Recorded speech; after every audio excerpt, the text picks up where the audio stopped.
आप कुर्बानी करते हैं ना बकरा ईद पर, कितना बकरा कुर्बानी करते हैं? एक, दो। गाय की कुर्बानी देते हैं, कितने लोग उसमें हिस्सा लेते हैं? एक गाय में 7।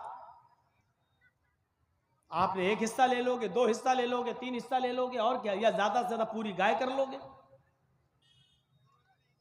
क्या कभी किसी को सुना है कि उसने 100 बकरे कुर्बानी किए हों? नहीं। अल्लाह के रसूल सल्लल्लाहु अलैहि वसल्लम ने 100 ऊंट कुर्बान किए थे बकरा ईद के दिन 10वीं जिलहिज्जा को। कितने ऊंट? 100। और ऊंट नहीं, सुर्ख ऊंट। अरब के अंदर सुर्ख ऊंट की बहुत कीमत है। जो लोग अरब में रहते हैं उनको मालूम है, सुर्ख ऊंट बहुत कीमती होता, बहुत महंगा होता है। जैसे आपके यहाँ कोई बकरा जिसकी खाल पर अगर अल्लाह लिखा हुआ आ जाए या मोहम्मद लिखा हुआ आ जाए तो उसकी कीमत बढ़ा दिया जाता है, बढ़ जाती है। 1.5 लाख, 2 लाख, 2.5 लाख। एक मरतबा मैं मार्केट में गया तो आदमी दिखाने लगा कि उसमें लिखा दिया मोहम्मद लिखा है। हमने कहा चलिए होगा, लिखा होगा, चलिए कीमत क्या है? कहता है 2.5 लाख। मैंने कहा क्यों? कहने लगा मोहम्मद लिखा है। मैंने कहा अच्छा ऐसा करो कि बकरा मुझे दे दो जितने का है, खाल में तुम्हें दे दूंगा। है मैं क्या करूंगा? तो मैंने कहा मैं क्या करूंगा? क्या इस खाल को हम अपने घर रख सकते हैं? इस पर भी गरीब का हक है। क्या बकरे को जिबा करने के बाद ये खाल हमारी 2 लाख में बिकेगी, 1.5 लाख में बिकेगी? कहता वो मैं नहीं जानता हूं, मोहम्मद लिखा है, 2.5 लाख का बकरा है। मैंने कहा मैं कह तो रहा हूं कि खाल तू बेच देना जितने की बिके, बकरा 10,000 में हमें दे दे, 12,000 में हमें दे दे। कहने लगा जाइए मौलाना साहब आप हमारा रेट क्यों कर रहे हो? लोगों ने एक फजूल की बहस बढ़ा दी। इस पर अल्लाह लिखा है तो इसकी कीमत बढ़ गई, मोहम्मद लिखा है तो इसकी कीमत, जिस पर ये चीजें लिखी हुई हो और कम कर दो उसकी कीमत। मेरे भाइयों, किसी हदीस में नहीं आया है कि जिस बकरे पर अल्लाह लिखा हो तो उसको इतने रुपए में खरीदो। और लिखा होता नहीं है, वो हमें और आपको उसका एक नक्श दिखाई देता है। बस ये अलिफ बाल ये लाम पूरी तरीके से देखा जाए तो पूरा लिखा हुआ भी नहीं होगा, उस पर तशदीद बनी होगी, फिर उस पर खड़ा अलिफ होगा, फिर आप पूरी तरीके से अगर देखें तो मिलेगा भी नहीं ऐसा, लेकिन महसूस ऐसा कराएंगे कि देखिए ये अल्लाह। हालांकि देखा जाए तो ये भी अल्लाह ही है। देखिए ये भी अल्लाह ही है। अलिफ, ये अलिफ हो गया ना, और लाम कैसा होता है? ये लाम हुआ, फिर एक और लाम हुआ, फिर ये उसके ऊपर का अलिफ, और ये है। तो देखा जाए ये क्या है? अल्लाह ही है। अगर आप इस पर रोशनाई लगा दें पूरा, और फिर उसको आप ये दाहिने हाथ को इस तरीके से दीवार पे छाप दें तो आप देखेंगे अरबी में अल्लाह ही लिखा हुआ नजर आएगा, अल्लाह ही लिखा हुआ नजर आएगा। अब बताइए, जब अल्लाह लिखा हुआ नजर आएगा तो हम क्या माने? अब इस हाथ से आदमी शराब भी पी रहा है, अब इस हाथ से आदमी जुआ भी खेल रहा है, इस हाथ से गलत चीजों को भी पकड़ रहा है। तो इन चीजों से हैसियत नहीं बढ़ जाती है? साधुओं की तरह अल्लाह के रसूल के पास सब कुछ था, लेकिन कोई चीज आपने अपने ऊपर खर्च नहीं की। तारीख बताती है 100 ऊंट हमारे पास अगर 2 जानवर भी आ जाए कुर्बानी के लिए तो आज हम 10वीं को करते हैं और दूसरा बकरा 12वीं को करेंगे। क्यों? मेरी बेटी आएगी, मेरी बहन आएगी, मेरे रिश्तेदार आएंगे। दूसरा बकरा हम 12वीं तारीख को करेंगे अपने रिश्तेदारों को दावत देने के लिए। लेकिन अल्लाह के रसूल ने 100 सुर्ख ऊंटों की कुर्बानी की, और एक ही दिन की 10वीं तारीख को। मैं ये नहीं कह रहा हूं 11 को नहीं कर सकते हो, 12 को नहीं कर सकते हो, 13 को नहीं, मैं मना नहीं कर रहा हूं, जायज है। कुल्लु अय्याम तशरीक ज़िब्हुन, अय्याम तशरीक के सारे दिन कुर्बानी के दिन है, मैं मना नहीं कर रहा हूं। लेकिन अल्लाह के रसूल ने 11वीं और 12वीं को और 13वीं को कुर्बानी नहीं की। आपने 100 ऊंट भी ज़िबा किए तो 10 को किए हैं 100, और गोश्त सारा का सारा तकसीम कर दिया। आपने अपने पास कुछ नहीं रखा। जर्जीत साहब शादी से पहले किस पे सोते थे? दरी पर, चटाई पर। जर्जीत साहब की शादी हो गई, जहेज में डबल बेड मिल गया, मसहरी मिल गई, बिस्तर मिल गया, शादी के बाद हमारी सोने की स्टाइल बदल गई, चलने की स्टाइल बदल गई। जर्जी साहब साइकिल पे चलते थे, अब बाइक पे चल रहे हैं। बड़े आदमी हैं, 4 व्हीलर भी दे दी होगी, हो सकता है ससुराल वालों ने, अब 4 पहिए की गाड़ी पे चल रहे हैं। रहने की स्टाइल बदल सकती है, लेकिन मोहम्मद रसूलुल्लाह 25 साल की उम्र में जब 40 साल की एक बूढ़ी औरत खदीजा से निकाह करते हैं। खदीजा अरब की बहुत बड़ी दौलतमंद और रईस खातून थी। जब अल्लाह के रसूल की शादी उनके साथ होती है तो खदीजा अपने साथ सारा माल भी लेके आती हैं, सारा खजाना लेके आती हैं, सारा बिजनेस लेकर आती हैं। अल्लाह के नबी सल्लल्लाहु अलैहि वसल्लम शादी के बाद भी उसी चटाई पर, उसी इकहरे बिस्तर पे सोया करते थे जो शादी से पहले आप सोया करते थे। आप ताज्जुब करेंगे, एक बार अल्लाह के नबी सल्लल्लाहु अलैहि वसल्लम जिस बिस्तर पे सो रहे थे, हजरत आयशा ने उस बिस्तर पर लेट कर देखा जो काफी गड़ रही थी। फरमाया अल्लाह के नबी को ये बिस्तर कितना गड़ता होगा, कितना चुभता होगा। हजरत आयशा ने उस बिस्तर को दोहरा कर दिया, दोहरा इकहरा था उसको दोहरा कर दिया ताकि थोड़ा सा नरम हो जाए। अल्लाह के नबी उस बिस्तर पे सो जाते हैं, तहज्जुद की नमाज में नहीं उठ पाते हैं। जब आंख खुली तो फजर का वक्त था, फजर की नमाज पढ़ाने के बाद जब घर पे आते हैं तो पूछते हैं आयशा तुमने बिस्तर पर ऐसी कौन सी चीज बिछा दी थी? आयशा तुमने बिस्तर पर ऐसा क्या बिछा दिया था? आज मुझे नींद आ गई और मैं रात में अल्लाह की इबादत न कर सका, तहज्जुद के अंदर उठ नहीं सका। फरमाया अय अल्लाह के नबी बिस्तर के नीचे तो मैंने कुछ नहीं बिछाया, वो बिस्तर जो इकहरा था उसको मैंने दोहरा कर दिया।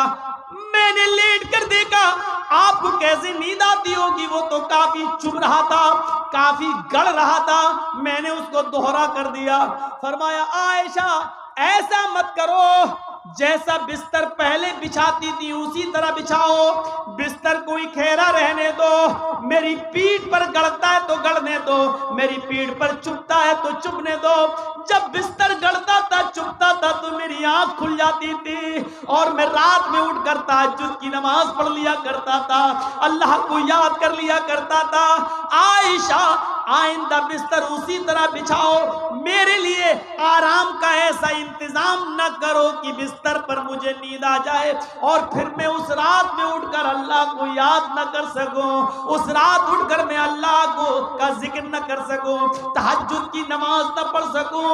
आयशा अल्लाह ताला को रात की तारीकियों में याद करने का मजा कुछ और है, जब सारी दुनिया सो रही होती है और मेरी करवट, मेरी कमर नरम गरम बिस्तरों से अलग होती है और सजदे में सर होता है, तो उस वक्त का मजा कुछ और होता है कि सारी दुनिया ख्वाबे खरगोश में मस्त है और अल्लाह का एक बंदा अपने रब से अजाब जहन्नम की पनाह मांग रहा है, जन्नत का सवाल कर रहा है, रात की तारीकी में अपना सर सजदे में रख के उसको मालिक और अपने आप को अल्लाह का गुलाम बना रहा है। आयशा तुमने बिस्तर को ऐसे बिछा दिया कि इस बिस्तर पर मुझे इतनी नींद आ गई कि मैं रात को उठ नहीं सका। आयशा मुझे इतना आराम न दो कि मैं रात में उठकर अल्लाह को याद न कर सकूं। रहने सहने में शादी के बाद भी कोई फर्क नहीं आया, यहाँ तो शादी के बाद बिस्तर बदल जाते हैं, रहन सहन की स्टाइल बदल जाती है, रहने सहने का तरीका बदल जाता है, उसमें प्रमोशन हो जाता है, तरक्की हो जाती है।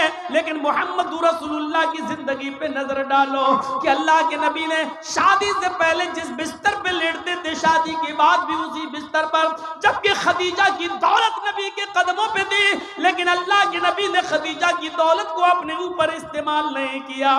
खदीजा जो दौलत लेकर आई उस दौलत को भी अल्लाह के रसूल ने दीन के काम में, गरीबों और मिस्कीनों में लुटा दिया। मेरे भाइयों हमें देखना है कि साधु कौन है। साधु उसको कहते हैं जिसके पास सब कुछ हो, दौलत की कमी न हो, लेकिन उसने अपने ऊपर कोई चीज खर्च न की हो, सब गरीबों और मिस्कीनों में लुटा दिया हो। इस तारीफ का सही हकदार सिर्फ जनाब मोहम्मद रसूलुल्लाह सल्लल्लाहु अलैहि वसल्लम है। आपके पास किस चीज की कमी थी? लोग कहते बहुत गरीब थे, ये थे, नहीं, अल्लाह के रसूल से ज्यादा कोई अमीर था? अल्लाह ने कहा था कहो तो इस पहाड़ को हम सोने का बना दें, और ये ओहद पहाड़ जब सोने का बन जाए तो जहां आप चलें ये पहाड़ भी आपके साथ चले। लेकिन अल्लाह के नबी ने अल्लाह ताला के इस फरमान को, इस गुजारिश, अल्लाह ताला के इस हुक्म को नाफिज होने के बाद मना कर दिया कि नहीं नहीं, आय अल्लाह मुझे दुनिया में आराम नहीं, सोना नहीं चाहिए, चांदी नहीं चाहिए, बल्कि आपने फरमाया अल्लाहुम्मा जअलनी फी हयाती मिस्कीना, आय अल्लाह दुनिया में मुझे जितने दिन जिंदा रख, मिस्कीन बना के जिंदा रखना। आय अल्लाह जब मुझे मौत आए तो हालत मिस्कीनी में मुझे मौत आए, और अल्लाह कल कयामत के दिन जब मैं उठाया जाऊं तो फकीरों में और मिस्कीनों ही में मैं उठाया जाऊं। ये अल्लाह के रसूल की दुआ थी, जबकि अल्लाह ताला तो ओहद पहाड़ को सोने का बनाने के लिए तैयार था। नबी अकरम जहां चलते पहाड़ आपके साथ साथ चलता, लेकिन अल्लाह के रसूल ने पहाड़ को सोने का बनाने से मना कर दिया और कहा कि मुझे दुनिया के ऐशो आराम नहीं चाहिए। हजरत अब्दुल्ला इब्ने उमर ने बिस्तर पर लेटकर देखा तो कहा अल्लाह के नबी ये क्या है। जब अल्लाह के नबी उस बिस्तर पर सो के उठे तो देखा कि उस निशान पड़ गए। आप किसी खुरदुरी चटाई पर लेटिए, नंगी पीठ, जब आप उठेंगे तो चटाई के निशान आपकी पीठ पर पड़ जाएंगे। अल्लाह के नबी की पीठ पर जब निशान पड़े तो हजरत अब्दुल्ला इब्ने उमर ने जब ये देखा तो चीख पड़े, आए अल्लाह के रसूल, आप तो नरम यहूदो नसारा तो नरम गरम बिस्तर पर सोएं, और आप जो हैं ऐसी चटाई पर जिससे आपके निशान पड़ जाएं। नहीं नहीं, आज के बाद आप इस चटाई पर नहीं सोएंगे। आपने कहा फिर लकवतान, आज हम आपके लिए एक नरम गरम बिस्तर बना देंगे, नरम गरम गद्दे का इंतजाम कर देंगे, आप उसके ऊपर सोना। अल्लाह के नबी सल्लल्लाहु अलैहि वसल्लम ने फरमाया नहीं, आए अब्दुल्ला मेरे लिए नरम गरम बिस्तर का इंतजाम मत करना। माली वलिद दुनिया माना फिद दुनिया इल्ला कराकिबिन इस्तज़ल्ला तहता शजरा थुम्मा राहा। नहीं नहीं, आए अब्दुल्ला मेरे लिए नरम गरम बिस्तर नहीं, मैं तो इस दुनिया में एक मुसाफिर की तरह हूं। जैसे मुसाफिर थक जाता है तो एक सायादार दरख्त के नीचे आराम करने के लिए बैठ जाता है, थोड़ा पानी पीता है, सस्ताता है और फिर उठ के चल देता है। मैं भी इस दुनिया में एक मुसाफिर की तरह हूं, चंद दिन रहूंगा और फिर ये दुनिया छोड़ के चला जाऊंगा, फिर इस दुनिया से मैं निकल जाऊंगा। मैं तो एक मुसाफिर की तरह हूं। नहीं नहीं, एक हदीस में आता है आपने हजरत उमर को सख्ती से मना किया था, मेरे लिए नरम गरम बिस्तर न बनाना, लहुम फिद दुनिया व लना फिल आखिरा। ये नरम गरम बिस्तर इन यहूदो नसारा के लिए दुनिया में है और हमारे लिए आखिरत में है। हमारे लिए आखिरत के अंदर बनाए, आखिरत में है, हमारे लिए दुनिया में नहीं है, हमारे लिए आखिरत के अंदर बनाए गए हैं। इसलिए हमें दुनिया के ऐशो आराम नहीं चाहिए। साधु इसको कहते हैं जिसके पास सब कुछ हो लेकिन उसने गरीबों पर निछावर कर दिया हो, मिस्किनों पर लुटा दिया हो, अपने पास उसने कुछ ना रखा हो। आसिना साधुत मनम, जो साधुओं की तरह अपनी जिंदगी गुजारेगा, अष्टो गुणा, और उसके अंदर 8 खूबियां पाई जाएंगी। अब 8 खूबियां भी देख लो किसके अंदर थी। अल्पभाषी, वो कम बोलेगा। कम बोलने वाला कौन था? पूरी जिंदगी आप पढ़ जाइए, मोहम्मदुर रसूलुल्लाह सल्लल्लाहु अलैहि वसल्लम से ज्यादा कम बोलने वाली शख्सियत आपको नहीं मिलेगी। जरूरत के वक्त बोलना और उतना बोलना जितनी जरूरत है, उससे ज्यादा नहीं। ये हमारे और आपके यहाँ का माहौल है, कोई ज्यादा बोल रहा है, कोई कम बोल रहा है। अल्लाह के रसूल उतना ही बोला करते थे जितनी जरूरत है। कभी कभी तो ऐसा होता था कि पूरा जवाब भी नहीं देते थे। कम बोलने का हाल ये था कि एक मर्तबा कुछ यहूदी अल्लाह के नबी के पास आए। मुस्लिम शरीफ किताबुल सलाम पढ़िए चैप्टर। नबी अकरम के घर पे आए, दरवाजे को दस्तक दी, अल्लाह के रसूल ने दरवाज़ा खोला, यहूदियों ने सलाम किया। तर हकीकत वो सलाम नहीं था, बल्कि उस सलाम के अंदर छिपी हुई बद्दुआ थी। उन यहूदियों ने आते ही कहा अस्सलामु अलैकुम या रसूल अल्लाह, अस्सलामु अलैकुम। क्या कहा? अस्सलामु अलैकुम, लेकिन कहा ऐसे, अस्सलामु अलैकुम या रसूल अल्लाह। अय अल्लाह के रसूल, आप पर मौत हो, अस्सलामु अलैकुम नहीं कहा उन्होंने सलामती हो, बल्कि क्या कहा, अस्सलामु अलैकुम, मौत हो आप पर, बर्बाद हो जाएं आप। तो अल्लाह के रसूल सल्लल्लाहु अलैहि वसल्लम समझ गए, आपने सुन लिया, इन यहूदियों ने अस्सलामु अलैकुम नहीं कहा, बल्कि इन यहूदियों ने क्या कहा, अस्सलामु अलैकुम।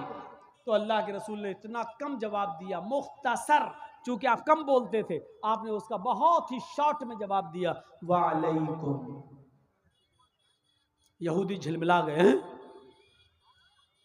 यहूदियों ने कहा अस्सलामु अलैकुम, मौत हो आप पर, आपने उसके जवाब में सिर्फ इतना कहा, वालेकुम, तुम पर हो, यानी जो तुम मुझ पर भेज रहे हो वो तुम पर हो।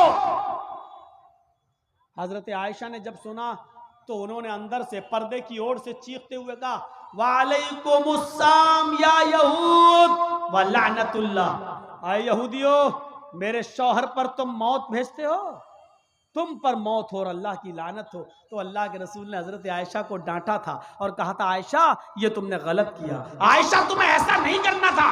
हजरत आयशा ने कहा, अल्लाह के रसूल आपने सुना नहीं, आप पर मौत भेज रहे हैं वो। अल्लाह के नबी ने कहा, आयशा क्या तुमने सुना नहीं, मैंने उनको क्या जवाब दिया? उन्होंने कहा अस्सलामु अलैकुम, मैंने कह दिया वालेकुम। जो उन्होंने मुझ पर भेजा मैं उनको भेज चुका हूं, मैं उनको बोल चुका हूं। तुमने अपनी तरफ से ज्यादती की है, गलत किया, जाओ माफी मांगो तुम। मेरे प्यारे साथियों, तसव्वुर करें आप, अल्लाह के नबी कितना कम बोलते थे। कम बोलने को अपनी आदत बनाइए, जरूरत के तहत बोलिए, क्योंकि जबान से ही अक्सर गुनाह होते हैं। ज्यादा जबान इस्तेमाल करोगे फिसलेगी। इसलिए हजरत अबू बकर सिद्दीक कभी कभी कान में मिसवाक लगाते थे। यह मिसवाक, नमाज का टाइम हुआ, मिसवाक किया, फिर कान में लगा लिया। इस मिसवाक को एक बार अपने दाहिने हाथ में पकड़े और जबान खींच रहे थे ऐसे, और मिसवाक जबान पे मार रहे थे ऐसे। हजरत उमर ने कहा, ये क्या कर रहे हो? कहा, इस जबान को सजा दे रहा हूं। कहा, किस बात की? यही ज्यादा बोलती है, इसको औकात में रख रहा हूं, इसको बता रहा हूं, देख अगर ज्यादा बोलने का काम तूने किया तो तेरी पिटाई लगेगी इस मिसवाक से। ऐसा मैं इसलिए कर रहा हूं ताकि जबान हमारी कंट्रोल में रहे, क्योंकि अक्सर लोग जहन्नम में जबान की वजह से जाते हैं। यही वजह थी कि अल्लाह के नबी सल्लल्लाहु अलैहि वसल्लम ने जन्नत में जाने वाले लोगों की जब एक लिस्ट तैयार की तो उन नौजवानों को नहीं भूला। फरमाया, आए नौजवानों, तुम मुझे दो चीजों की जमानत दो, तुम मुझे दो चीजों की जमानत दो, मैं तुम्हें जन्नत की जमानत देता हूं। मैं यज़मली, कौन है जो मुझे दो चीजों की जमानत देता है? तुम मुझे दो चीजों की गारंटी दो, मैं तुम्हें जन्नत की गारंटी देता हूं। सहाबा ने पूछा, अल्लाह के नबी वो दो चीजें क्या हैं? आपने फरमाया, अल फमु वल फर्ज, एक मुंह, एक जबान, और दूसरी शर्मगाह यानी जिनाकारी। तुम मुझे इन दो चीजों की जमानत दे दो कि मैं जबान से जो भी बोलूंगा सच बोलूंगा, कभी झूठ नहीं बोलूंगा, कभी किसी की गीबत नहीं करूंगा, कभी किसी की बुराई नहीं करूंगा, कभी किसी की चुगली नहीं करूंगा, कभी किसी को तकलीफ नहीं पहुंचाऊंगा। और दूसरी इस बात की गारंटी दे दो कि मैं किसी की माँ बहन बेटी पर गलत नजर नहीं डालूंगा और उसको कभी गलत नजर से नहीं देखूंगा, जिना नहीं करूंगा। तुम अपनी इन दो चीजों की जमानत दे दो, जो मुझे इन दो चीजों की जमानत देगा मैं उसको जन्नत की जमानत देता हूं, यानी वो मेरे साथ जन्नत के अंदर जाएगा। जबान की वजह से अक्सर लोग जहन्नम में जाते हैं और दूसरी शर्मगाह जिनाकारी की वजह से जहन्नम का शिकार होते हैं लोग। तो मेरे प्यारे साथियों, अल्लाह के रसूल बहुत कम बोला करते थे और कम बोलने का हुक्म भी दिया करते थे कि लोगों जरूरत के तहत बस बोलो, ज्यादा मत बोलो। बहुभाषिता, मुस्तकबिल की बातें बताएंगे, इसमें कोई शक नहीं कि अल्लाह के नबी ने भविष्य की बहुत सी बातें बताई, मुस्तकबिल की बहुत सी बातें बताई, कुर्बे क़यामत ऐसा होगा, ऐसा होगा, ऐसा होगा, लेकिन आपने अपनी तरफ से कुछ नहीं बताया। मा यंतिक़ु अनिल हवा इन हुवा इल्ला वह्युन यूहा, मेरे नबी अपनी तरफ से कुछ नहीं बोलते, वो जो कुछ भी बोलते हैं अल्लाह रब्बुल आलमीन की तरफ से वही के आ जाने के बाद। लेकिन मुस्तकबिल की बातें बताई, ये बात ठीक है नहीं? देखिए, अल्लाह के नबी ने 1400 साल पहले फ्यूचर की ये बात बताई थी जो आज हर्फ बहर्फ साबित हो रही है। निसाउन कासियातुन आरियातुन मुमीलातुन वमाइलात।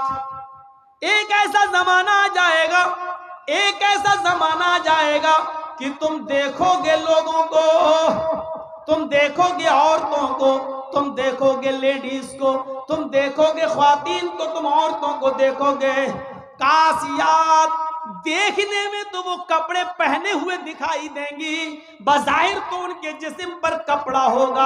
आरियात, लेकिन हकीकत में वो बरहना होंगी, हकीकत में वो नंगी होंगी। कपड़ा तो पहनेंगी लेकिन कपड़ा पहनने के बावजूद वो नंगी होंगी, वो बरहना होंगी। आज उनके कपड़े देख लो, छोड़िए शादियों का हाल, जलसे में आने वालियों को देख लो। ईद और बकरीद के दिन औरतों के पहनावे देख लो, और अपनी जवान बच्चियों को देख लो जिनकी उम्र 10 साल से बड़ी है। याद रखिएगा, 10 साल से बड़ी लड़की के ऊपर पर्दा फर्ज हो जाता है। 10 साल से बड़ी लड़की का फिर सर का एक बाल भी किसी गैर मर्द को नहीं दिखना चाहिए। हमारी नजरों में बहुत मामूली बात है, छोटी है। अल्लाह के रसूल ने फरमाया था, जब तुम्हारा बेटा 7 साल का हो तो उसको नमाज का हुक्म दो, और 10 साल का हो तो नमाज के लिए जबरदस्ती करो, ना पढ़े तो उसको मारो पीटो। 10 साल के बाद कुरान और हदीस के सारे अहकाम नाफिज हो जाते हैं। आजकल 10-11 साल की लड़कियां बालिग हो रही हैं। टीवियों पर सीरियल ऐसे आ रहे हैं, मोबाइलों में ऐसी ऐसी वाहियात चीजें यूट्यूब वगैरह पर, फेसबुक पर आ रही हैं कि इनको देखकर हमारी लड़कियां जो कभी 16-17 साल में बालिग होती थीं, आज 11-12 साल की उम्र में बालिग होने लगी हैं। और यानियत फैल चुकी है, शर्म हया ताक पर रखी जा चुकी है। वरना तसव्वुर कीजिए, एक कपड़ा जो जिस्म से चिपका हो, आपके पैरों से चिपका हुआ हो, और वो कपड़ा आपके घुटने और रान से होते हुए आपकी कमर तक आए, जिसको आप लेगी कहें, और इसके ऊपर एक कुर्ती पहन ली जाए, और इस तरीके से मार्केट में, बाजार में शॉपिंग की जाए, ऐसी औरत को आपकी नजर में फैशन परस्त कहा जा सकता है, लेकिन मुहम्मदुर रसूलुल्लाह की नजर में ये लड़की, ये औरत नंगी है, नंगी है, नंगी है। ये कपड़े है भैया, जिसको जाना हो जल्दी जाओ यहां से, और जिसको उठना हो अभी उठ जाओ। ड्रामा करके रख लिया है। और भी अभी जिसको जाना हो चले जाओ, अभी बाद में मैं नहीं उड़ने दूंगा, चाहे पेशाब यही निकल जाए। जाइए, अभी निकल जाइए जिसको जाना हो। आरियात हमारी नजरों में फैशन परस्त हैं, लेकिन अल्लाह के रसूल ने ऐसी औरतों को क्या कहा? नंगी। मैंने नहीं कहा, पूछो इन उलमा से आरियात का मतलब क्या होता है। कासियात कपड़े पहनेंगी, आरियात लेकिन नंगी होंगी। ऐसी औरतों के बारे में कहा है नंगी होंगी। ये हाफ आस्तीनों के कपड़े यहां चल रही है, ये खुला हुआ है। साड़ियां चल रही तो ऐसी कि यहां तक का ब्लाउज पहने हुए हैं, ये खुला है, पेट खुला हुआ है।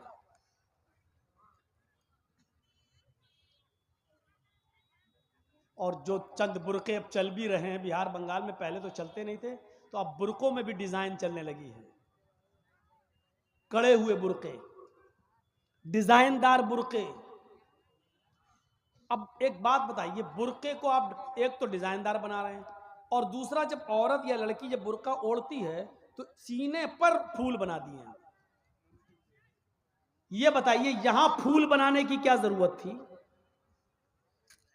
जब वो पहनती है तो फूल सीने पर, और वो लड़की ने ये बुरका खरीदा क्यों? इसका मतलब क्या है कि वो भी इसलिए खरीद रही है ताकि मेरे फूलों पर नजर।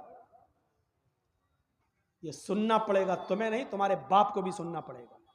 जब तक मैं इस कुर्सी पर हूं, ये अथॉरिटी, ये पावर मुझे इस्लाम ने दिया है, सुनना पड़ेगा। क्यों खरीदा है उसने ये बुर्का? यूपी साइड में आ जाओ, लखनऊ के बुर्के देख लो, बंबई के देख लो, हैदराबादी बुर्के देख लो। कसम खुदा की अब बुर्के बुर्के नहीं रह गए। अब 60 साल की बुढ़ी भी ओढ़ ले तो ऐसा लगता है जैसे वो 18 साल की लड़की जा रही है। ये बुर्के एक बार सच्चा वाकया है। 60, 65, 70 साल की बुढ़िया ऐसा ही बुर्का ओढ़ के चेहरा छुपा के जा रही थी धीरे धीरे। भाई बुढ़ी थी, वो धीरे धीरे चल रही थी, तो एक लड़का उसका पीछा करने लगा। 20-22 साल का लड़का उस बुढ़ी का पीछा करने लगा, क्योंकि जो सोचने लगा बुर्का इतना खूबसूरत है तो बुर्के के अंदर कितना खूबसूरत माल होगा, बुर्के वाली कैसी होगी। उसका पीछा करने लगा। बुढ़िया धीरे धीरे चल रही, लड़का समझ रहा है मुझे लिफ्ट दे रही, मेरी वजह से धीरे धीरे चल रही, जबकि वो अपनी कमजोरी की वजह से धीरे धीरे चल रही। बुढ़िया समझ गई कि लड़का मेरा पीछा कर रहा है, तो थोड़ी दूर चलने के बाद उसने अपना नकाब खोला और अपनी तुतलाती जबान में बोली, बेटा। लड़के का तो मूड खराब हो गया, कम वक्त मेरा तो मामला ही गड़बड़ हो गया। बेटा तू मेरा पीछा क्यों कर रहा है, मैं तो तेरी अम्मा की उम्र की हूं। लड़के को भी गुस्सा आ गया, कहती भाग, मैं अपने लिए नहीं अपने अब्बा के लिए ढूंढ रहा हूं। अब 60, 65, 70 साल की बूढ़ियों को ऐसे खूबसूरत बुर्के पहनने की क्या जरूरत? मक्के वालों ने जुल्म की इतने पहाड़ तोड़े थे कि मोहम्मद रसूलुल्लाह जब मक्का छोड़कर मदीने की तरफ रवाना हो रहे थे तो आखिरी दीदार खाने काबा का आप कर रहे थे, तो खाने काबा का गिलाफ पकड़कर ये कह रहे थे, ऐ काबा, मुझे तेरे बाशिंदों ने मजबूर कर दिया, जुल्म और सितम कर करके हमें और हमारे साथियों को मजबूर कर दिया मक्का छोड़ने पर। ऐ काबा, अगर मुझे शहर के बाशिंदों ने मजबूर न किया होता तो मैं तुझे छोड़ के कभी न जाता। आपने उस काबे का आखिरी दीदार किया और आंखों में आंसू लेकर काबे को का दीदार करके वहां से निकल जाते हैं और मक्का छोड़कर मदीना की तरफ पहुंच जाते हैं। लेकिन एक दिन जब मक्का फतह होता है और उसकी बागडोर जनाब मोहम्मद रसूलुल्लाह के हाथ में आती है, खाने काबा में घुस जाते हैं, हजरत अली के कांधे पर सवार हैं, छड़ी आपके हाथ में है। खाने काबा को पाक करने की जरूरत पड़ती है। सबसे पहले उन्हीं 360 मूर्तियों को हटाया जाता है, क्योंकि उसी को हटाने के लिए और उसी खाने काबा में तौहीद का डंका बजाने के लिए मोहम्मद को खातिमुन नबीयीन बनाकर भेजा गया था। इसलिए आज मक्का फतह हो गया है, मक्के से मूर्तियों का निकाला जाना, बुतों का निकाला जाना जरूरी था। मक्के में घुस जाते हैं, खाने काबा की एक एक मूर्ति को गिराते जाते हैं, एक एक मूर्ति पर लाठी मारते हैं, वो जमीन पर गिरती और टूट जाती। एक एक मूर्ति को छड़ी से गिराते जाते और कहते जाते, जा अल हक़ व ज़हक़ल बातिल इन्नल बातिल कान ज़हूक़ा। हक आ गया और बातिल मिट गया, और बातिल को तो मिटना ही था। जब आपने मूर्तियों से खाने काबा को साफ कर दिया तो उस मौके पर एक सहाबी थे, हजरत सहल, खड़े होकर कहने लगे, अरे मक्के के काफिरों तैयार हो जाओ, आज तुम्हारी भी गर्दनें उड़ाई जाएंगी। तुमने हमारी गर्दनें उड़ाई थी, तुमने हमारे बीवी बच्चों को सताया था, हमें मक्का छोड़ने पर मजबूर किया था। आज इंतकाम के लिए तैयार हो जाओ, आज हम बदला लेंगे, आज हम भी इंतकाम लेंगे। हजरत साल ने कहा, हजरत साद ने, अल यौम यौमुल मलहमा, आज का दिन तो टुकड़े टुकड़े कर देने का दिन है, आज का दिन तो बोटी बोटी कर देने का दिन है, आज का दिन तो एक दूसरे की गर्दनें उड़ाने का दिन है।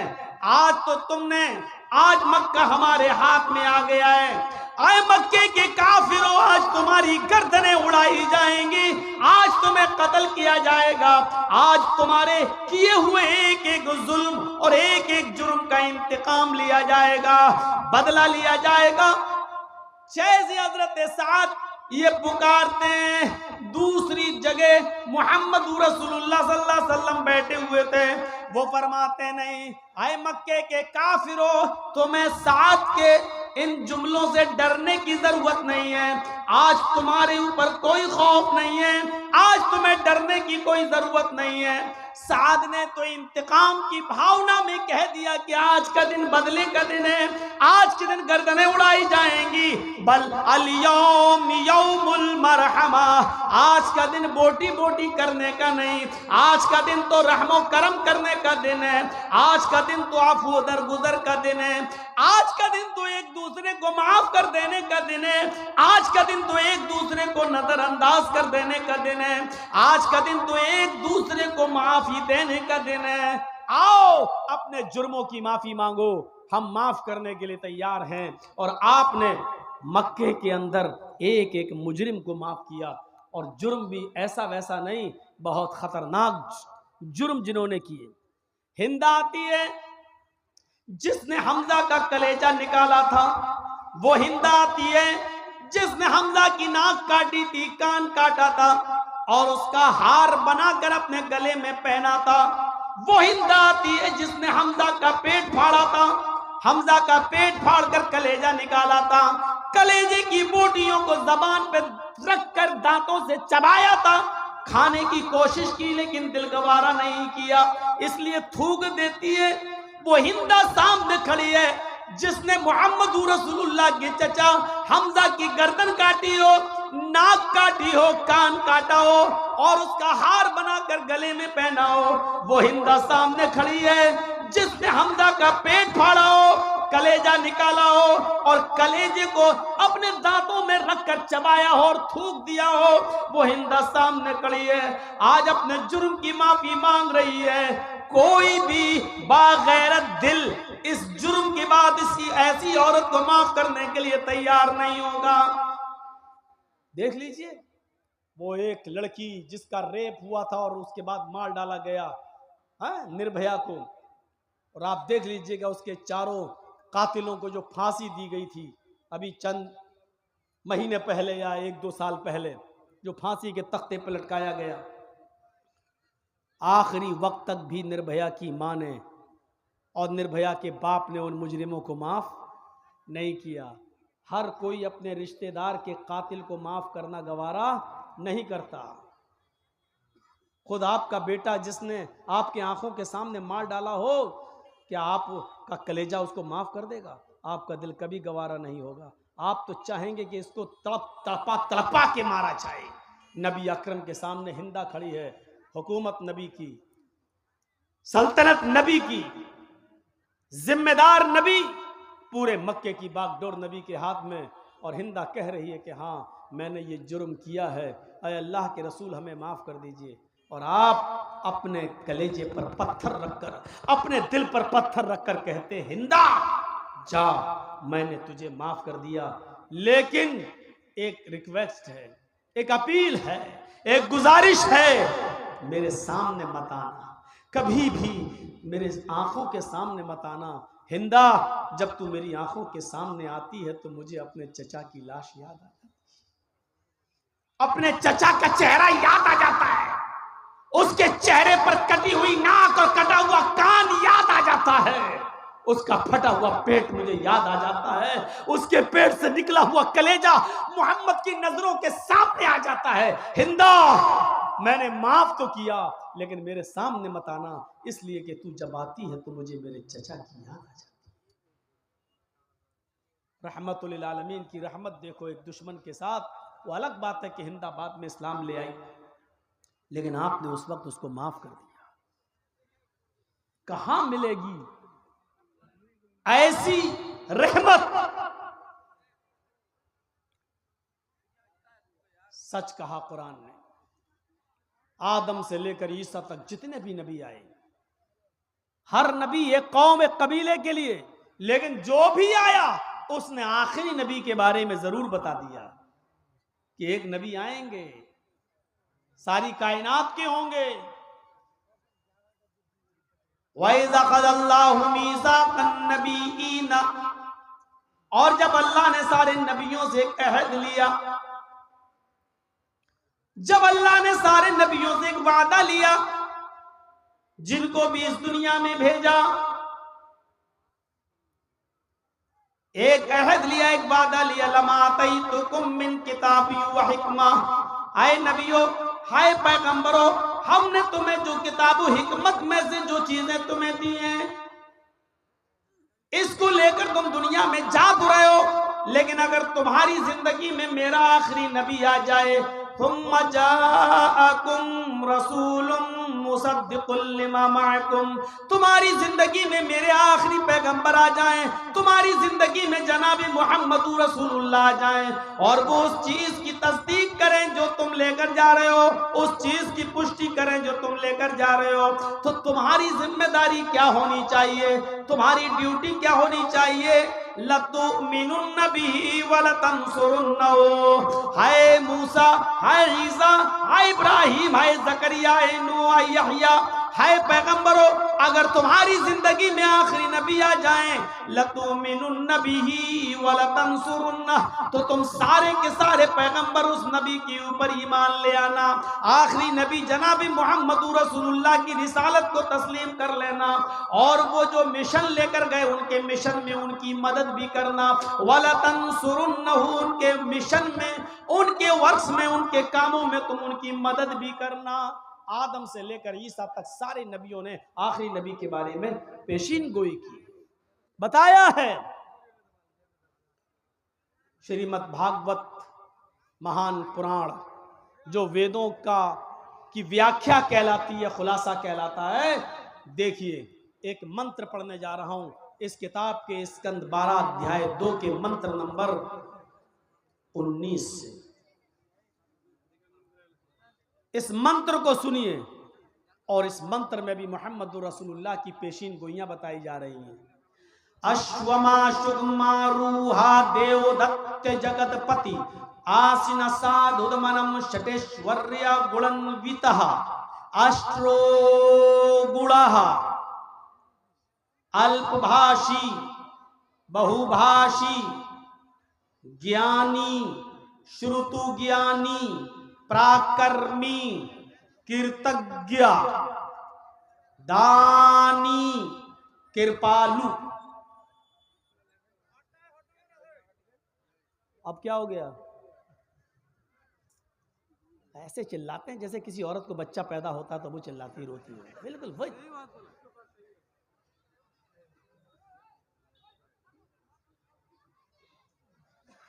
हम तो समझते हैं औरतों ही को दर्द होता है, इनको उनसे भी ज्यादा दर्द होता है।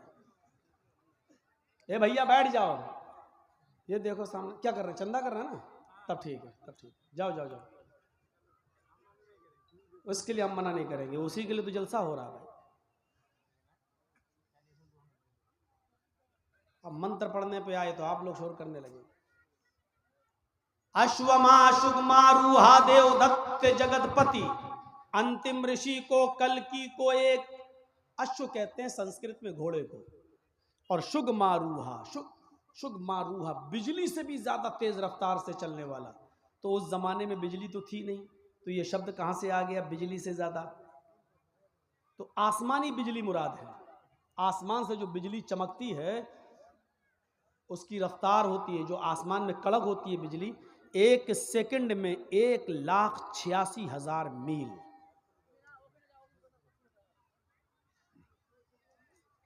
ये देखो इधर तकरीर भी सुन रहा है, मोबाइल ऐसे कर रहा है।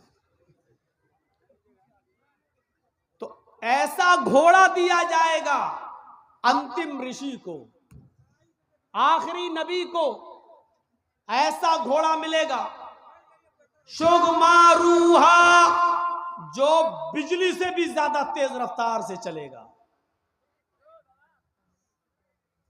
बिजली से भी ज्यादा तेज रफ्तार से।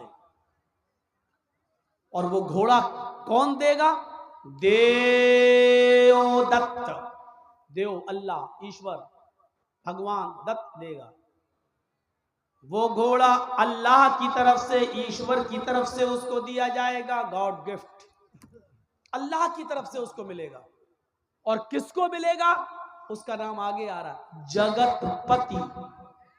अश्वमा, एक घोड़ा दिया जाएगा, शुगमा रूहा, जो बिजली से भी ज्यादा तेज स्पीड से चलेगा, देवदत्त ईश्वर की ओर से मिलेगा।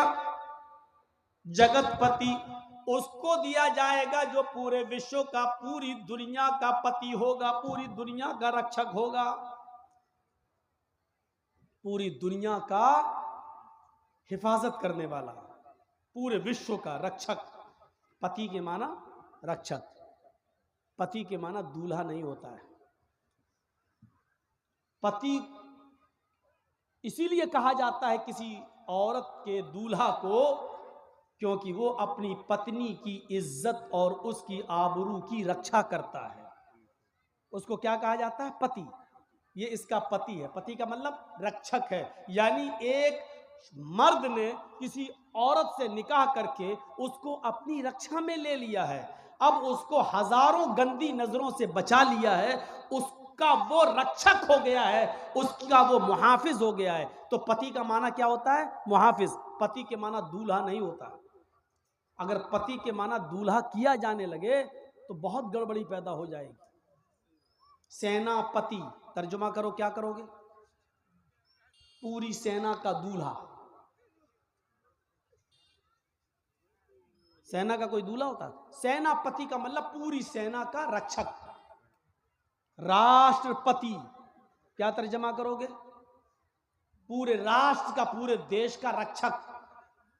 अगर पति का माना दूल्हा करोगे तो क्या मतलब? पूरे देश का दूल्हा। भारत में जितनी औरतें सबका दूल्हा है वो। पति का माना यहां दूल्हा नहीं होगा। जिसके पास लाखों रुपए होते हैं उसको कहते हैं लखपति, जिसके पास 1-2 करोड़ रुपया होता है उसको क्या कहते हैं? करोड़पति। तो लखपति और करोड़पति का मतलब ये नहीं होता लाखों औरतों का दूल्हा और करोड़ों औरतों का दूल्हा, बल्कि इनका मुहाफिज, इनका रक्षक, इनका मालिक। मोहम्मदुर रसूलुल्लाह के लिए शब्द क्या इस्तेमाल हुआ? जगतपति। पूरे जगत मानी दुनिया, और पति मानी जगत मानी वर्ल्ड, जगत मानी विश्व, और पति मानी रक्षक। पूरे दुनिया का, पूरे विश्व का रक्षक। अरबी में इसका तर्जमा करेंगे तो आप क्या करेंगे? जगतपति का रहमतुल लिल आलमीन, पूरी कायनात के लिए रहमत बनकर। रक्षा बगैर रहम के नहीं होती है, रक्षा बगैर रहम के नहीं हो सकती है। जगतपति, पूरे दुनिया का मुहाफिज, रहमतुल लिल आलमीन। एक घोड़ा दिया जाएगा जो बिजली से भी ज्यादा तेज रफ्तार से चलेगा। 2 चीजें याद रखना। एक घोड़ा दिया जाएगा जो बिजली से भी ज्यादा तेज रफ्तार से चलेगा, ईश्वर की तरफ से वो घोड़ा मिलेगा। उसको दिया जाएगा जो पूरे विश्व का रक्षक होगा, पूरी दुनिया का मुहाफिज होगा। आसिना साधुमनम शटेश्वर्या गुणन्विता, और जिसकी जिंदगी साधुओं के मानिंद, साधुओं के समान गुजरेगी। एक एक चीज पर अभी मैं बोलूंगा। साधु, आसिना साधुमनम, साधुओं की तरफ वो अपनी जिंदगी गुजारेगा। शटेश्वर्या गुणन्विता, और उस जगतपति के अंदर 8 खूबियां पाई जाएंगी, 8 गुण उसके अंदर पाए जाएंगे, 8 खूबियां उसके अंदर भरी होंगी। वो 8 खूबियां क्या हैं? अष्टो गुणा। वो 8 खूबियों के नाम गिनाए। अल्पभाषी, वो बहुत कम बोलने वाला होगा। इन 8 चीजों को याद रख लीजिएगा। अल्पभाषी, वो कम बोलेगा, पहली चीज। बहुभाषी, भविष्य की, मुस्तकबिल की, फ्यूचर की बातें बताएगा। ज्ञानी, पढ़ा लिखा, ज्ञानी, बहुत ज्यादा इल्म वाला होगा। अभी इसकी तशरीह करूंगा। श्रुतु ज्ञानी, चौथी खूबी, ये इल्म उसको सुनकर मिलेगा, यानी उसने किसी उस्ताद से पढ़ा नहीं होगा। श्रुतु ज्ञानी, ये इल्म उसने सुनकर हासिल किया होगा। श्रुतु ज्ञानी, सुनकर। 4 चीजें हो गई। पहली चीज अल्पभाषी, कम बोलेगा। 4 याद रखना। हम किसी को भी खड़ा करके पूछ सकते हैं, और जिसकी गर्दन नीचे होगी उसी को सबसे पहले खड़ा करेंगे हम। 4 चीजें पहले याद कर लो। कम बोलने वाला होगा 1, फ्यूचर की मुस्तकबिल की बातें बताएगा 2, ज्ञानी बहुत बड़ा जानकार होगा 3, श्रुतु ज्ञानी, ये चीजें उसको सुनकर हासिल होंगी, यानी श्रुतु ज्ञानी सुनकर इल्म हासिल होगा। 4 चीजें। अब 4 चीजें यहां देखो। पराक्रमी बहुत बड़ा बहादुर होगा, पराक्रमी बहुत बड़ा बहादुर होगा। दानी खैरात करने वाला होगा, उसके पास कोई भी चीज आएगी रुकेगी नहीं, वो गरीबों में खैरात कर देगा, खैरात करने वाला होगा दानी। कृतज्ञ, एहसान करेगा लोगों पर लेकिन उस एहसान को जताएगा नहीं। 7वीं चीज, वो एहसान करने वाला होगा लेकिन एहसान करके जताएगा नहीं। और 8वीं चीज, कृपालु, दयावान होगा, उससे ज्यादा दयालु कोई नहीं होगा, उससे ज्यादा रहम दिल कोई नहीं होगा। ये 8 खूबियां बताई गई हैं, और ये 8 खूबियां महाभारत के अंदर बताई गई हैं। अगरचे इससे पहले वाला मंत्र श्रीमद् भागवत महापुराण के स्कंद 12 अध्याय 2 का मंत्र नंबर 19 है, जो मैंने आपके सामने पेश कर दिया, पढ़ दिया है। अब एक एक चीज देख लो। अश्वमा शुगमारूहा, ऐसा घोड़ा दिया जाएगा जो बिजली से भी ज्यादा तेज रफ्तार से चलेगा।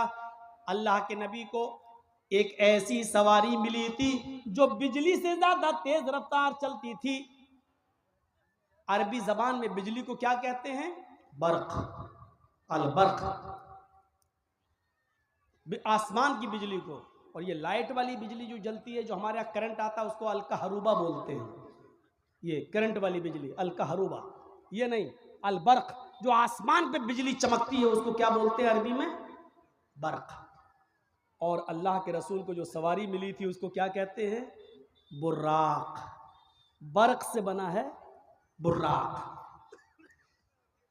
शुगमारूहा, बिजली से ज्यादा तेज रफ्तारी से चलने वाली बुर्राक, जिस पर अल्लाह के नबी बैठकर सफर किए, जन्नत और जहन्नम देखकर आए, बैतुल मुकद्दस का सफर किए।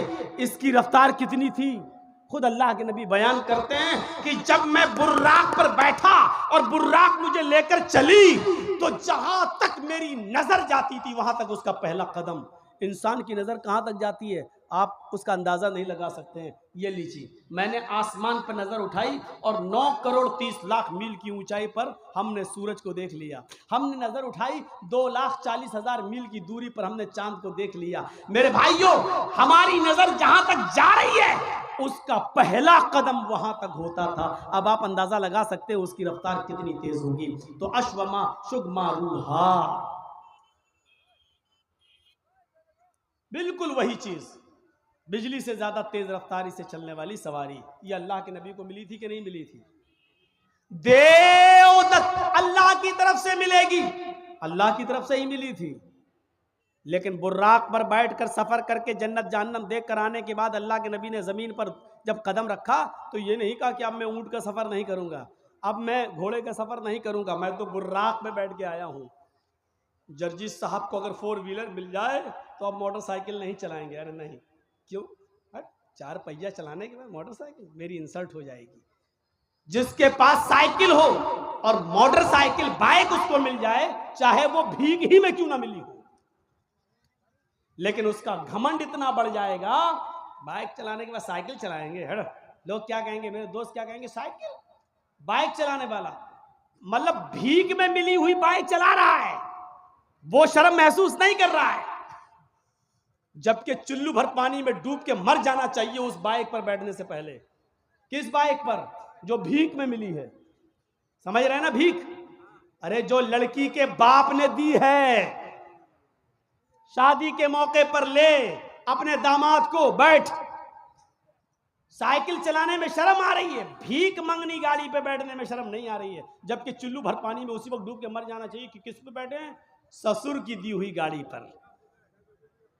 जबकि शर्म की बात यह होनी चाहिए, इस पे तो फख्र कर रहा है। कहां से? ससुराल से मिली है, ससुराल से। इस पे फख्र कर रहा है, लेकिन साइकिल नहीं चला सकता। क्यों? बाइक चला ली, अब साइकिल नहीं चलाऊंगा, साइकिल चलाऊंगा तो इंसल्ट होगी। अबे इंसल्ट तो तेरी तब हो रही है जब तूने ससुराल से मांग ली और भिख मंगनी गाड़ी पर बैठ गया, इंटरनेशनल भिखारी बनकर उसको चला रहा है। ये इंसल्ट तो तब तुझे महसूस करनी चाहिए थी अपनी, लेकिन तब नहीं कर रहा है। अल्लाह के रसूल जब बुर्राक पर बैठे, लेकिन जब जमीन पर आए तो आपने घोड़े का भी सफर किया, ऊंट का भी सफर किया, बल्कि ऊंटनी को तो अल्लाह के रसूल की प्यारी सवारी बताया।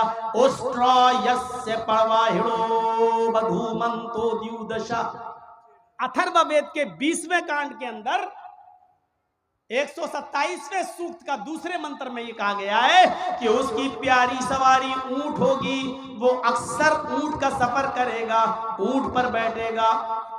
ये उसकी प्यारी सवारी बताई गई है। प्यारी सवारी यानी ऐसे इलाके में आएगा जहां ऊंटों पर सवारी करने का चलन होगा। हमारे भारत में लोग यहां इंतजार कर रहे हैं, अब आएगा। उसको बताया गया ऊंट वाले जमाने में आएगा। यहां लोग 4 व्हीलर में फॉर्च्यूनर इस्तेमाल कर रहे हैं, यहां इंतजार कर रहे हैं कि आखिरी नबी यहां आएगा, यहां आएगा। जबकि बताया गया मरुस्थल निवास ने, वो रेगिस्तान में आएगा, क्योंकि ऊंट रेगिस्तान में ही सबसे ज्यादा तेजी के साथ दौड़ता है और रेगिस्तान का जहाज कहा जाता है ऊंट को। उस बस्ती में आएगा जहां रेत होगी, जहां रेगिस्तान होगा, जजीरा होगा, वहां वो आएगा।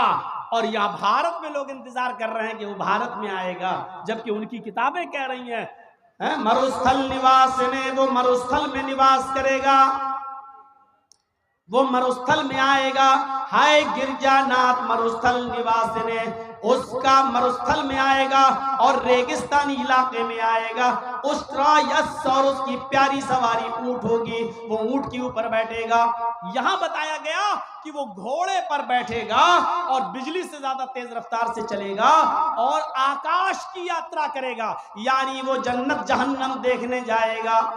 जगतपति, और ये घोड़ा उसको ईश्वर की तरफ से, अल्लाह की तरफ से मिलेगा, जो पूरे दुनिया का रक्षक होगा, पूरी दुनिया का मुहाफिज होगा। यानी ये घोड़ा मोहम्मदुर रसूलुल्लाह को, ये बुर्राक मोहम्मदुर रसूलुल्लाह को दी जाएगी।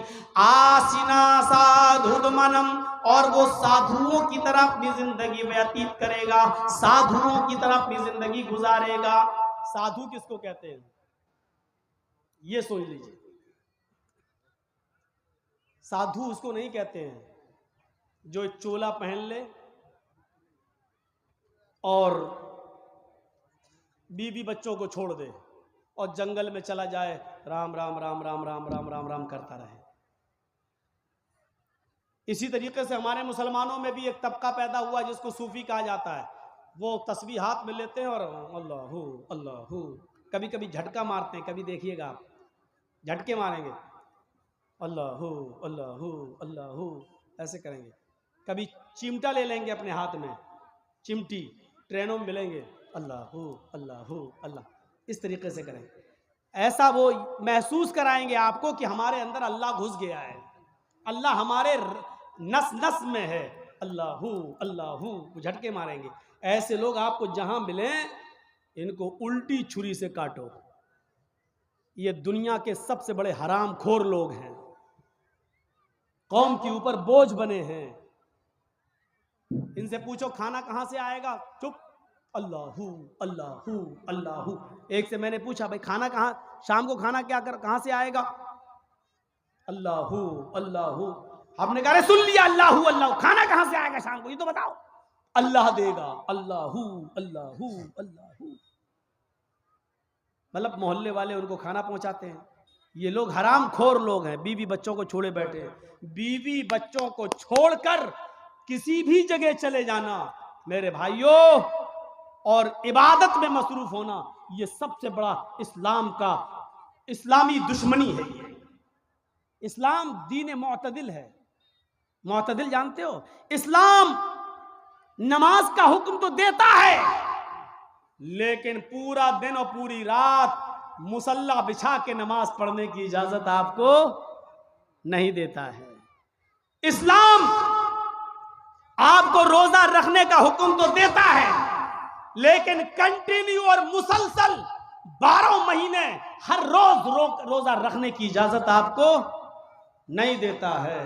इस्लाम आपको ज़कात देने का हुक्म तो देता है, लेकिन अपना सारा माल अल्लाह की राह में लुटा देना और खुद फकीर बन जाना, गरीब बन जाना, इसकी इजाजत इस्लाम आपको नहीं देता है।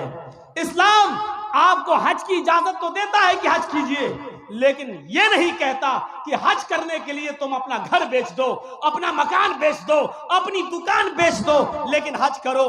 हज करना जाना जरूरी है, चाहे दुकान बेचना पड़े, चाहे मकान बेचना पड़े। इस्लाम इस बात की इजाजत नहीं देता है। इसी तरीके से इस्लाम नमाज पढ़ने का हुक्म देता है, लेकिन इबादत बच्चों का हक मारकर, बीवी का हक मारकर, कमाना धमाना छोड़कर, मेहनत और मजदूरी करना छोड़कर, मस्जिदों में, खानकाहों में, जंगलों पर, मज़ारों पर या किसी जगह बैठकर अल्लाह अल्लाह करने की इजाजत ये इस्लाम नहीं देता है। इसीलिए फरमाया फ़इज़ा क़ुज़ियतिस सलातु फ़ंतशिरू फ़िल अर्ज़ वब्तगू मिन फ़ज़लिल्लाह। दिनों में सबसे अच्छा दिन जुमे का दिन है, लेकिन जुमे का दिन भी पूरी की पूरी इबादत का दिन नहीं है। सबसे आला और अफजल दिन जुमे का है, लेकिन जुमे का दिन भी पूरा का पूरा सुबह से शाम तक अल्लाह की इबादत में नहीं लगा सकते हो। जब जुमे की नमाज पढ़ लो, जब जुमे की नमाज पूरी कर ली जाए, फंतशिरू फिल अर्ज़, तो हमारी जमीन में फैल जाओ, वब्तगू मिन फ़ज़लिल्लाह, हमने जो रिज़्क़ उतारा है उसको तलाश करो, मेहनत करो, मजदूरी करो, रिक्शा चलाओ, दुकान पे बैठो, हलाल रोजी जो हमने उतारी है उसको कमाओ और अपने बीवी बच्चों को खिलाओ। जुमे का दिन सबसे बड़ा दिन, जुमे का दिन सबसे अफजल दिन, जुमे का दिन सैयदुल अय्याम, तमाम दिनों में सबसे बेहतर, तमाम दिनों का सरदार है जुमे का दिन। लेकिन इसके बावजूद अल्लाह के रसूल ने पूरा का पूरा दिन इबादत का नहीं रखा है। और क्या फरमाया, जब जुमे की नमाज हो जाए, जुमा पढ़ लो, तो अब निकलो मस्जिद से, अब मस्जिद में मत बैठो, सुभान अल्लाह अल्हम्दुलिल्लाह का वजीफा नहीं, तुम्हारी बीवी है, तुम्हारे बच्चे हैं, उनके लिए मेहनत करो, कमाओ, रिक्शा चलाओ, मेहनत करो, मजदूरी करो और शाम तक मेहनत मजदूरी करके कमा कर लाओ और अपनी बीवी बच्चों को खिलाओ। ये भी इबादत है। मेरे प्यारे साथियों, इस्लाम ने आपको सिर्फ अल्लाहू अल्लाहू करने के लिए नहीं भेजा। तो वो साधु होगा, साधुओं की तरह अपनी जिंदगी गुजारेगा। साधु उसको कहते हैं जिसके पास किसी चीज की कमी ना हो, न दौलत की, न जमीन और जायदाद की, जिसके पास सब कुछ हो, लेकिन उसने अपने ऊपर खर्च ना किया हो, बल्कि उसको गरीबों और मिस्कीनों पर खर्च कर दिया हो। साधु किसको कहते हैं? सुन लीजिए, ये साधु नहीं है, ये आप जिनको समझ रहे हैं, आसाराम हो, राम रहीम हो, बाबा रामदेव हो, या हमारे यूपी वाले हों, ये साधु नहीं है। साधु कहते हैं कि जिसके पास सब कुछ हो, लेकिन उसने अपने ऊपर खर्च ना किया हो, गरीबों और मिस्कीनों में लुटा दिया हो। इस साधु की परिभाषा में, इस साधु के इंट्रोडक्शन में सिर्फ मोहम्मदुर रसूलुल्लाह पूरे उतरते हैं। आपके पास किसी चीज की कमी नहीं थी, सब कुछ था।